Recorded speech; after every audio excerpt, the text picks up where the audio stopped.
la tige d'une rose sur la tombe de Gareth Gates et exige la vérité de son père. Gomez décide enfin de tout révéler. Il explique que Gareth Gates avait été amoureux de Morticia et avait pris sa gentillesse pour de l'intérêt réciproque. Gareth la poursuivait partout. Morticia avait même alerté la police, mais le shérif Walker, devenu aujourd'hui le maire de Jericho, avait ignoré sa plainte, car la famille Gates était la plus influente, riche et respectée de la ville. Le père de Gareth était furieux qu'une fille marginale ose accuser son fils de quoi que ce soit. 32 ans plus tôt, la nuit du bal des Corbeaux, Gomez et Morticia se sont retrouvés seuls pour partager un moment ensemble. À ce moment, le jaloux Gareth, voyant leur baiser, attaque Gomez avec une épée. Lors de la lutte, Gomez désarme Gareth qui, dans un accès de colère, se blesse accidentellement sur l'épée de Gomez.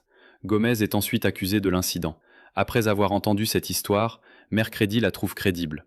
Cependant, connaissant trop bien son père et observant les subtilités de son langage corporel, ses clins d'œil, la manière dont il lisse sa moustache, elle sent qu'il cache encore quelque chose.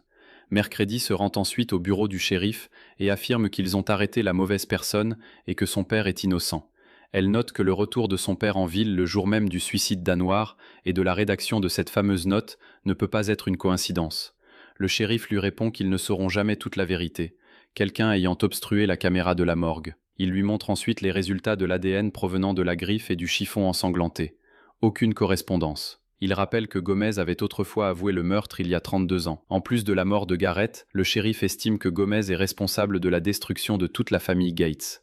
Plus tard, Mercredi retrouve son petit frère Pugsley, assis seul sur le quai. Elle lui apporte son équipement de pêche ainsi que son appât préféré, un sachet de grenade. Alors qu'il pêche en utilisant la grenade, Mercredi confie à son frère que Gomez devient fou depuis sa séparation avec Morticia. Elle raconte qu'ils n'ont passé aucune nuit séparés depuis leur mariage. Pugsley l'assure que si quelqu'un peut prouver l'innocence de leur père et le sortir de prison, c'est bien elle. Pendant ce temps, Enid subit la pression de sa mère. Celle-ci lui remet des brochures pour un camp d'été de transformation forcée, un endroit où les élèves sont contraints de se transformer en loups. Mais Enid refuse catégoriquement. Elle veut réussir sa transformation par elle-même. Plus tard, on voit Morticia dans la salle secrète du club Belladonna. Soudain, Mercredi y fait son apparition. Morticia suppose que Mercredi a dû devenir membre du club, car seuls ceux qui ont accès peuvent pénétrer ici. Mais Mercredi explique qu'elle a décliné leur invitation. Morticia raconte alors à sa fille que le club Belladonna avait à l'origine une vraie mission, protéger les exclus, et que le club avait été fondé par un ancêtre de Gomez,